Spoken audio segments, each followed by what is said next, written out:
Bollywood is known for its lavish sets, unforgettable songs, and dramatic storytelling.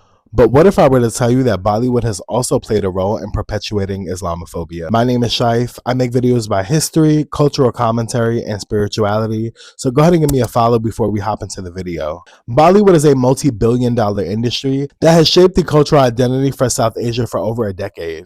Storytelling is its power, but when an industry relies on tropes to tell stories, it starts to fall into the category of being biased. There is a long history of depicting Muslims in Bollywood film, and it is deeply tied to our understanding of Orientalism. Muslim characters in Bollywood film often exist in a world within a world, sort of leave audiences with the impression that Muslims are often in this isolated environment that does not have any sense of modernity. They are rarely modern, rarely ordinary, and rarely allowed complexity as characters. Bollywood often does with Muslim characters is gives us formulas or archetypes. And one of the most persistent archetypes throughout the history of Bollywood film when depicting Muslims is that of the courtesan or the tawaif.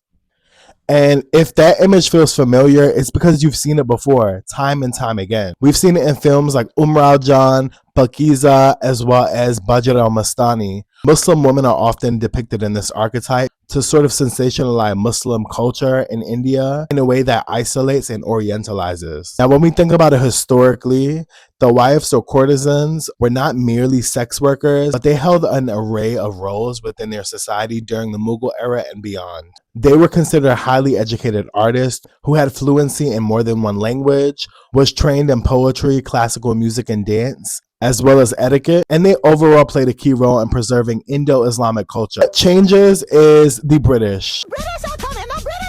Courtesans were no longer seen as the multifaceted individuals that they were, but they were simply casted out in society as immoral women who were essentially reduced to their role as sex workers. And this was part of a broader effort to undermine Muslim cultural authority in India on part of the British, because they essentially wanted to depict the Mughals and Islamic culture as something that was demonized and something that they had to push out of the Indian subcontinent. Now, when we think about the depiction of courtesans in Bollywood, regardless or not if the character is Muslim or Hindu, they are often very specifically coded in Indo-Muslim